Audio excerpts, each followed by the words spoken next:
Hi, I'm Monica. Thanks for hanging out with me and keeping me company as I start my channel. I think I originally started the channel in the spring of 2018, but I didn't start my first video until I believe it was June of 2022. In May of 23, I experienced a stroke. So if my voice sounds like I'm 5 or I'm drunk, that's why. In videos coming up, if you see me walking and notice that I walk like I'm drunk, it's because I have brain damage and walking at all is hard for me. I keep practicing. I can do about 5,000 steps a day now, sometimes 10. But in May, I was paralyzed. I couldn't use my arm or my leg on my right side, and speech was very difficult. My stroke that I had hit two parts of my brain, one part on the right and one part on the left, different parts of the brain. Since then, 3 months after my stroke, I had more MRIs and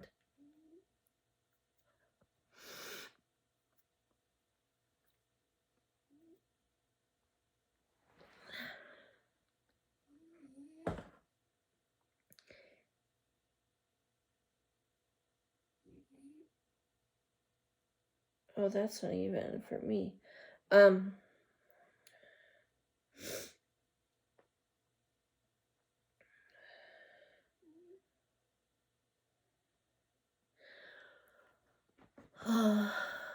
One thing that happens or can happen to people who've experienced a stroke is they get weepy for apparently no good reason. It's part of what's happening with their brain, but I'm someone who is highly sensitive as it is, and so I just tend to cry, period. I'm going to cry probably anytime I get to talking because I have a lot to say, and some of it's emotional, and I don't want to cry on here. On the one hand, I'm very professional. On the other hand, there's nothing wrong with tears, right? I'm not hurting anybody. Okay, so since my stroke, 3 months later, I had follow-up MRI, and that MRI shows I have some sort of chronic stuff going on. There has been more stroke activity. The two parts that got hurt the first time around, they have since become hurt again. So the damage to those areas is worse. And now a third area also shows damage. Beyond that, there is some volume loss. There are some lesions, white matter disease, I think it said on the report, and something about myelin degradation or something. I don't really understand a lot of that, and considering that it took me calling the neurologist office more than 25 times to get an appointment, I pretty much kind of gave up that. I saw them, I got the report. They didn't even bother, that doctor didn't bother to even tell me everything that was on the report. I had to beg to find out what parts of my brain got hurt. A lot happened since my stroke that's been great. Like I said, I can use my arm again, I can use my leg again, I can talk to you at least a little bit. But also a lot happened that isn't great, and I want to tell those stories, so I'm writing a book. I expect to release that book later this year, and I'll have pre-sale information available for you all very soon. There are other books I also want to write. I am the mother of a son with severe mental illness, and I want to tell the story of what's happened with him, our journey with the Social Security and other benefits that that he deserves, but it's been a real struggle, so I want to talk about that. I want to talk about my career in real estate and my career as a healer and my things that I have done and can do in the coaching and tech world and so much. I'm old, sort of, by today's standards, maybe not so old because people are living longer, but okay, I've been around and I started working full time at 14. I've had multiple jobs in multiple industries, a lot of experiences. I've lived a lot of places. I have a lot of information that I can share. At the same time, there's a lot of people smarter than me. I'm not trying to say I'm the right answer for everyone. It's okay if you aren't drawn to me and you're not my audience. There are, I don't know, about 8 billion people on the planet. And, if we don't vibe, cool, go find somebody else. It's not a problem. At the same time, I know that some of you will vibe with what I'm saying. You'll feel drawn to the sound of my voice, even though it's damaged because of a stroke. You'll be into the things that I talk about. Maybe you've lost someone. Maybe, though we've all been through a pandemic, haven't heard hardly anybody talk about, wow, my grandparents died, or my parents died, or my brother or my sister died, or whatever. And your loved ones didn't make it through, and that was your source that you would go to for not only just a loved one that you care about, but also maybe the whoever died was the one that was supposed to be teaching you about working on your car or how to fold clothes or whatever the basic things of life that now you suddenly have to figure out on your own as if they were never there to begin with. Granted, some people have parents that don't stick around, that don't support them, and they're starting from, even less than somebody that had a parent and then lost them. But, I am a parent, and fortunately, my parents are still alive. But I haven't always had the greatest relationship with my parents, and as I've been someone who studies genealogy since I was a kid, some of what I've learned has been that, my grandma's mom on my mom's side died when she was 12. My other grandma's mom died, I think, before she was 12. Both of my grandmas were out of their home by about the age of 12.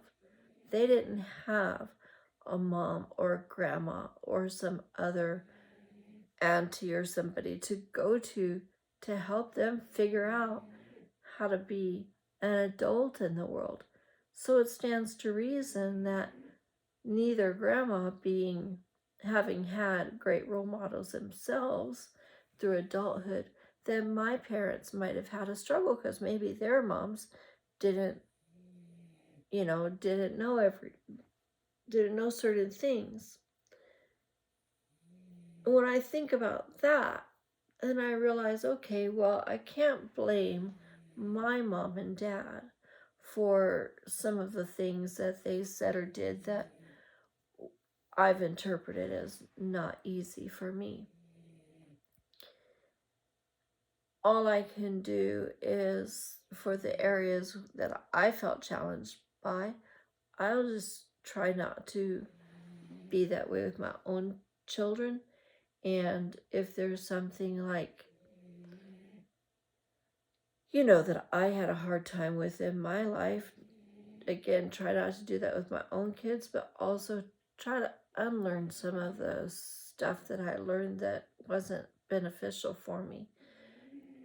That's a recent thing for me. That's a struggle that even to this day is hard for me because one of the things that happened in my life was education was something that wasn't valued at all. Or at least certainly was not something that was presented to me as something that was important,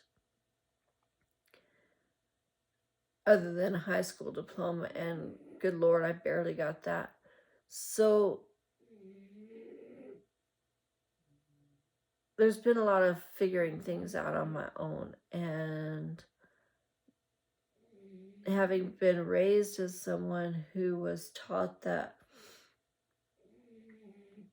you know, education wasn't basically important, I didn't get a lot of like math or science information, for example. So now as an adult and a businesswoman, that struggle has been something that has embarrassed me, as well as put me and my business in a position where, you know, I didn't even have the right vocabulary. I didn't know what questions to ask because I didn't know what words to use. And if I did say something, I felt not stupid, but just like, you know, out of my wheelhouse, basically. So this year, that's changing. I have to do things very differently.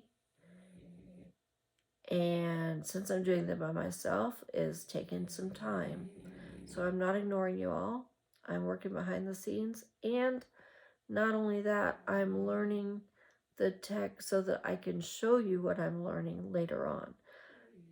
Right now, I don't have time to learn and edit and publish and write and heal and cook for my family and all at once. It's just not going to happen.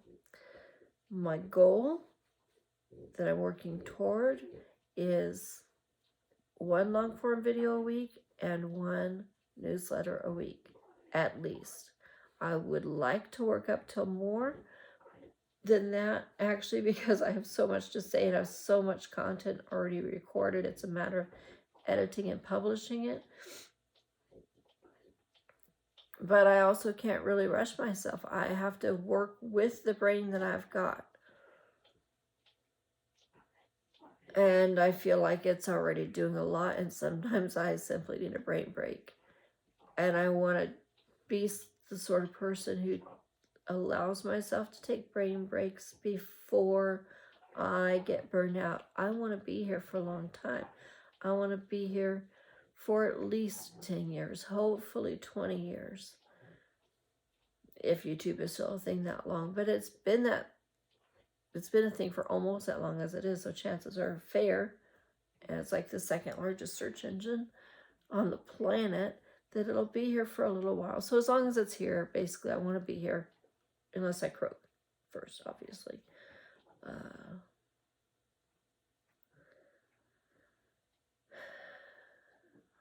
I'm not going to worry about my dog snoring or grunting or any of the noises that she makes or any of the other noises that you might hear around. I don't have my own, separate microphone, so whatever gets recorded is what gets recorded, and for now, that's just going to have to be good enough because that's what I have. My equipment right now is my iPhone, which is iPhone 13 Pro, what's it called? Pro S Max or something like that. What I'm filming on right now is my iPad that I don't remember what year it is, but it's a iPad Pro 12.9 inch.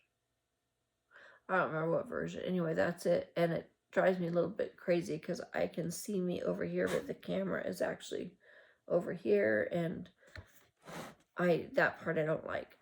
But whatever, we'll make it work. I also have a MacBook Pro that is 13 years old. I have a broken iPad, not iPad. I have a broken tripod that you know, I use rubber bands and clamps and whatever. If I really, really, really have to have a tripod, I can make it work with, you know, tape and what all to make it function for the moment. However, Wendy, what's her last name? Robinson, I think. Her channel is An Unexpected Gypsy, and her partner is James. And Wendy refers to James as the cardboard king. So I pay attention when he's building things with cardboard, because we get a lot of cardboard. I haven't so much built anything with cardboard yet, but I've been saving a few boxes, and I stack up those boxes and use them as a makeshift tripod situation to put my camera where I want it.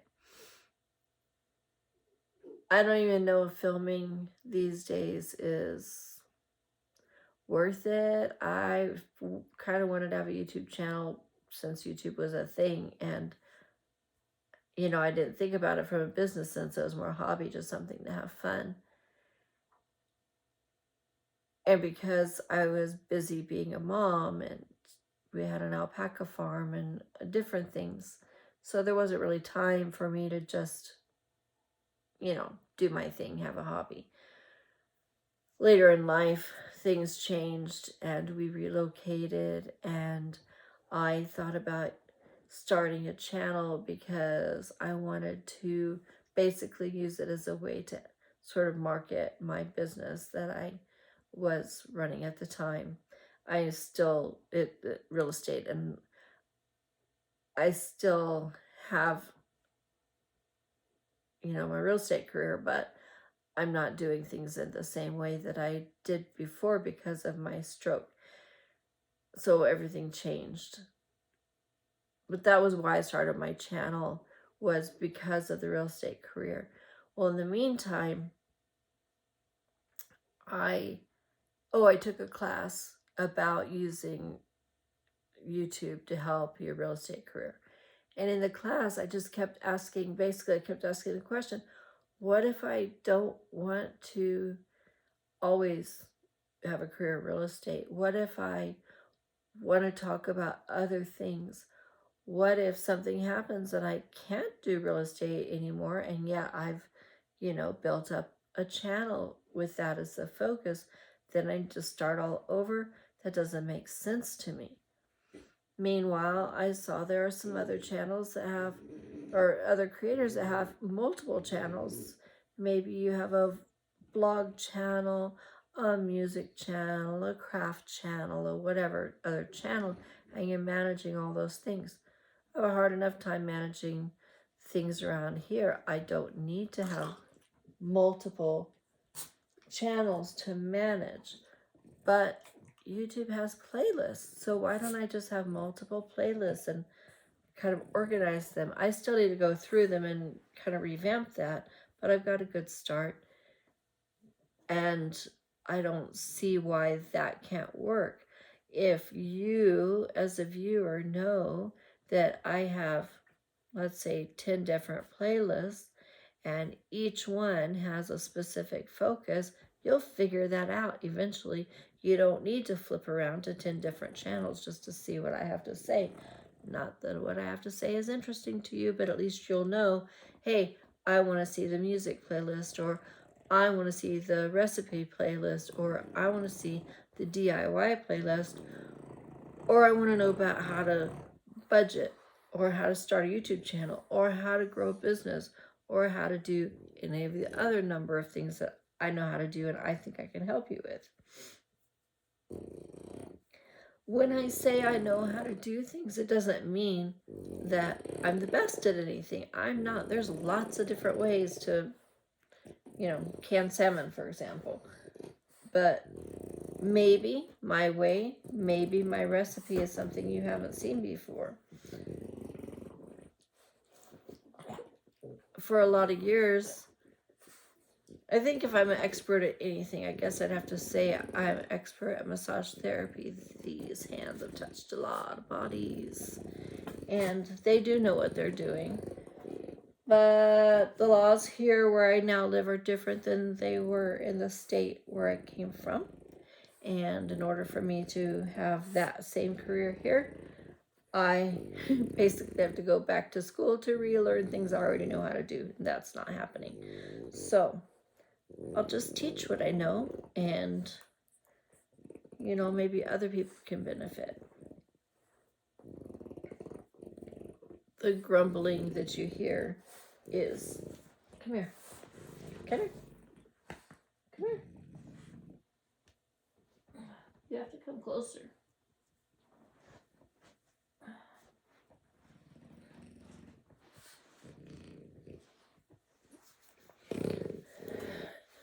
This is the grumbler. This is Bella. What's the matter? She's a little bit miffed because I'm talking and not giving her attention. She'll be okay. I don't know if you can see, her toenails are ridiculous. I have not been able to get at them recently, and since I don't drive, I'll take her to the groomer, and there was a mobile groomer that was coming around, and she quit coming for some reason, so it's fallen to me, and I'll just have to work on them a little bit every day till we get there. We tried today, and I accidentally dropped her. That wasn't fun. So we'll work on it again tomorrow. Or later tonight. Oh. There.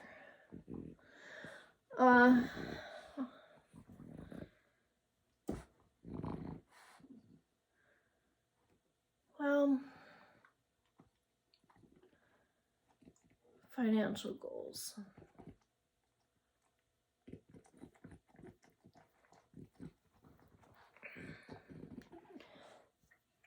Like I said earlier, I'm kind of old, so no, I'm not starting from ground zero, and right now I rely on my husband's retirement check to take care of our needs. And that does. Our needs are okay. We can pay our bills, so that's nice. But after 25 years, it would be nice if he got to keep his money that he gets in that retirement check, right?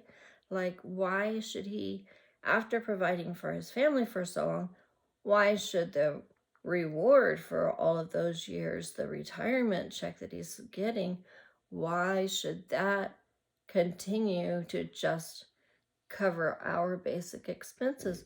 Why can't my business be successful enough that, oh, I can draw a paycheck, and oh, my paycheck can cover some of our bills. Maybe our paycheck can cover all of our bills. Maybe my business can fund our life. Maybe my business can help us do more good in the world and help other people.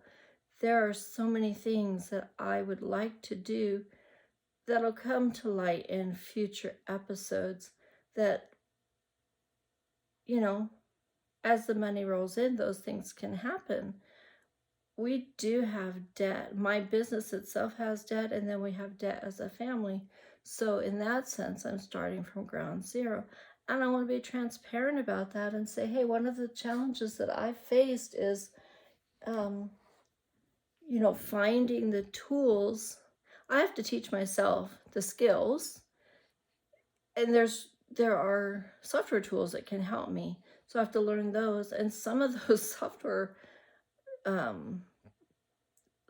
are expensive, and if there's no money rolling in, then what's the option? Either your personal budget funds your business, or you borrow money somehow, get a loan from wherever, or you seek venture capitalism.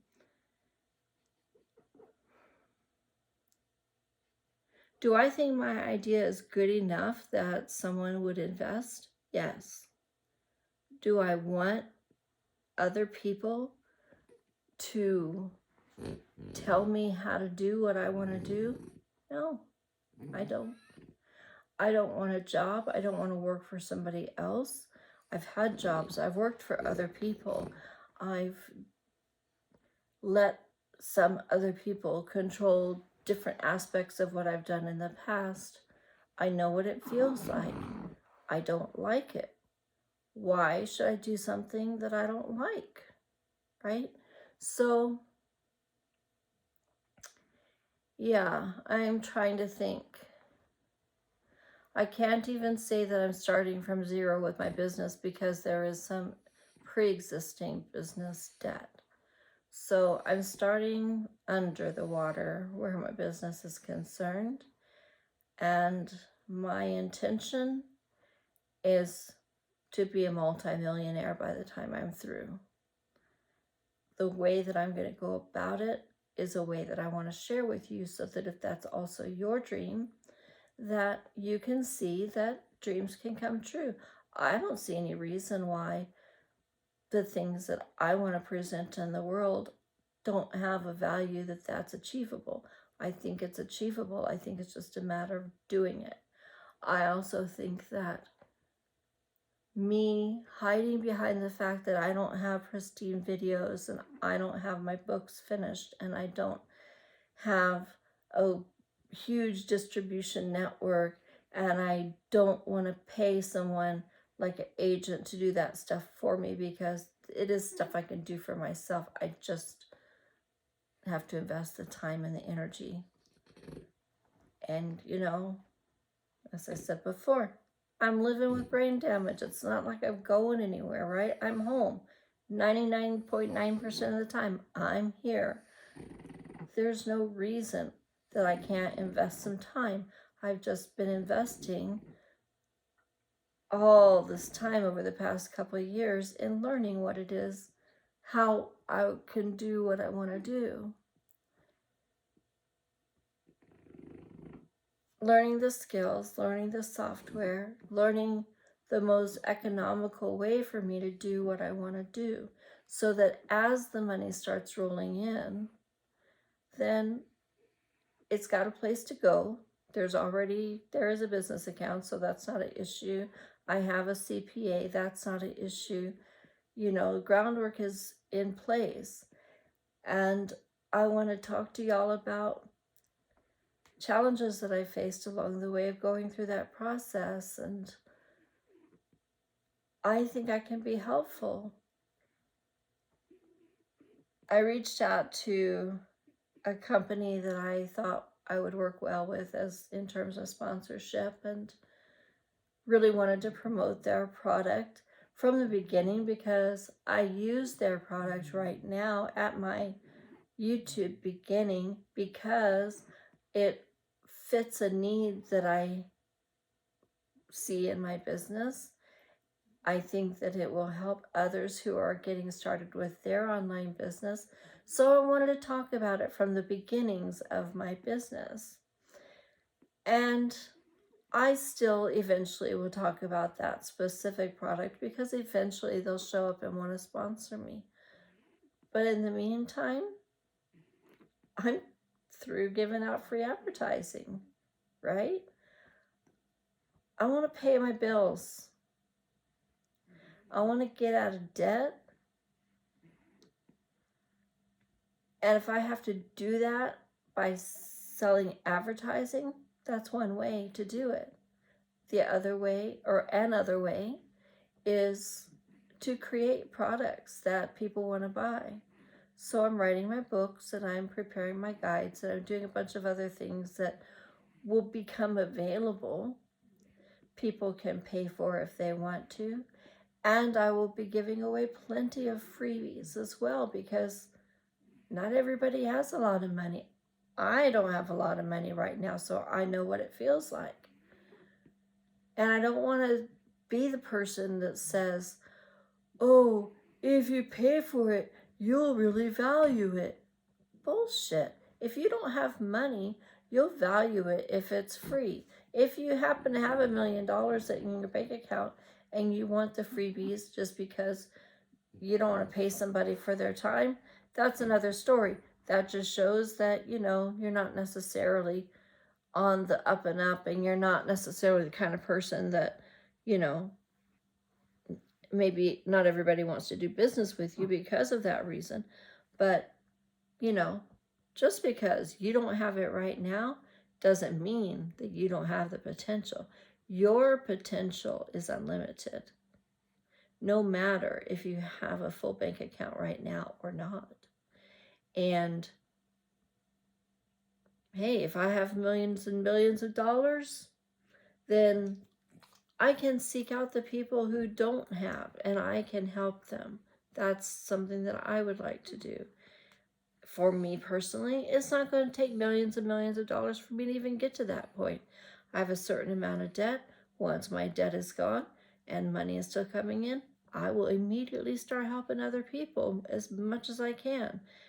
Maybe that'll be as minimal as, oh, there's a book I want to buy, and that particular book is over $200. Maybe it's available in an audiobook, but I value the author and the author's content enough that I'm willing to spend that money if I have it. So I would like to pay that artist for his work because I believe the written word is an art form. So yeah. And does that person need my couple $100? No. That person is multimillionaire. They don't need the money. But I value their work. I want to pay them for their time. I have purchased art before, painting, a couple paintings from artists who have done the work. Did it cost the hundreds of dollars that I paid for the thing for, their art supplies to make the painting? No. But, and maybe I could have made something similar myself. I like painting. I like drawing. I'm fairly okay at it. That's not the point. The point is the value that that individual and their art brought to my life. So yeah, I'd like to support other artists as well. There's a lot that I'd like to do with overflow funds. First things first, I want to get my business and my family out of debt. And I'd like to do that this year. I do believe it's possible. And wow, what a ride it's going to be. So thanks for tuning in. Thanks for joining me. I have more when I have more to show you. I'm working on it. And I don't know how to show you the work in process. I'm not that good at editing yet. But I'll get there. And I am taking photos and screen recording and all that stuff. So being able to put those pieces together for you and show you, hey, here's where I really struggled, or hey, here are the videos that I watched that helped me get to where I want to be. Sourcing materials is something I'm good at. Sharing resources is something that I'm good at. Spending time with an idea and teasing out the details and pulling on the threads and seeing what unravels and what's left when it's all unraveled. Those are things that I'm good at. I'm tenacious and I like the nitty-gritty, nitpicky things, and I'm into it. It's almost like cotton candy. I don't know. But a lot of people might not have the time to spend watching hours and hours of videos or listening to podcasts or reading lots of books or all the other ways that I find more information about things. But I guess that's part of being an autodidact, is you just dig in and you learn stuff. So, maybe my talking is too slow of a pace for you. Maybe the way I go about learning is not up your alley. Maybe the way that I go about teaching is annoying, or the talking or whatever, and that's okay. I think that somebody somewhere is going to say, holy crap, I've been waiting for this girl my whole life, and I'll keep tuning in. Good. You know, if a few of you will do that, then maybe soon enough we'll have 500 subscribers. Maybe this year, geez, I might even get to 1,000. And if I get to 1,000 subscribers and y'all don't tune out because I'm too slow and you keep watching and I get to 4,000 hours of, watch time, I think that's the criteria, 1,000 subscribers and 4,000 hours of watch time, then whatever ads Google places on my videos, I'll start to get commission for.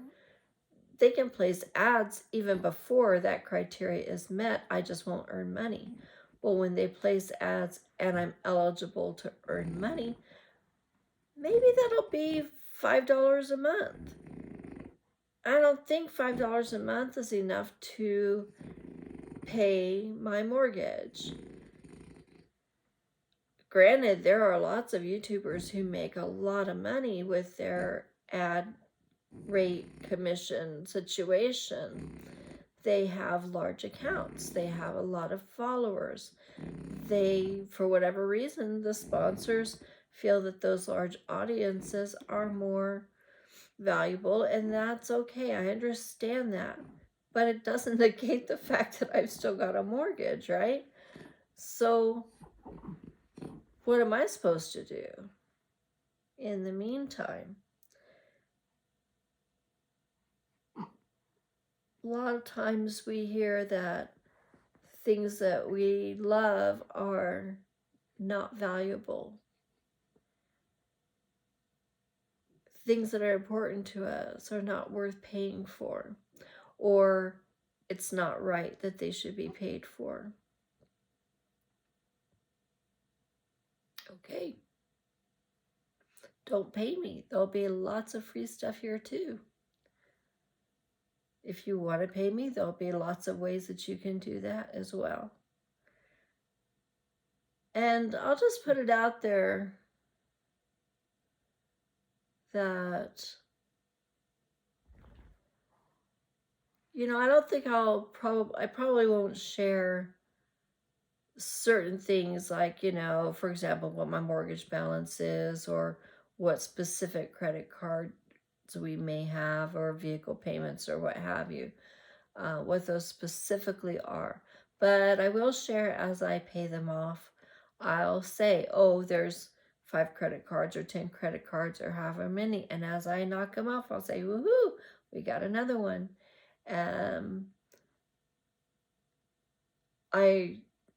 That feels okay. I know that, it's not just me. I do have a family, and so there's privacy issues there, and I know that my household isn't comfortable with me sharing everything, and that's okay.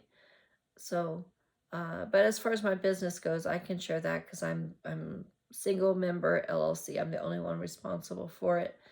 And like I said, there's debt right now. I think the total debt off the top of my head is close to 15,000. So that's a lot. I would like to get that paid off, and then we'll start working on a profit. And in the meantime, I'm doing my best to keep overhead really low so that whatever income does come in for the business can do its best work to pay that debt down and eliminate it. And that was all accrued before I got as sick as I got, and I haven't charged anything for the debt now for the business in quite some time. And so a few years actually. It just hasn't been that there's been money coming in because I've, like I said, taken care of family needs. But hey, that doesn't mean that we can't earn money. I certainly have done so in the past. I can do so again. It's just a matter of getting it done. And for business goals, financially, first goal is I'd like a recurring $1,000 a month. I know that's not a lot. It's just that'll take away some stress. Then another $1,500 a month, so $2,500 a month is the next goal. And those two numbers will replace other money that we're used to having. Then I want another 3,000, so 5,000 a month. That amount is an amount that I once told my husband that I could earn, and I almost got it not doing what I was doing at the time that I thought I was going to earn the money with, but with my another career. I almost got that far. Not quite, but almost. And I know that's possible now. There's so much more that's possible now, and I don't have a problem dreaming big or dreaming bigger. And it's true that a lot of my background comes with a really warped sense of how money happens in my life and my relationship to it and that sort of thing on a personal level. That's another video.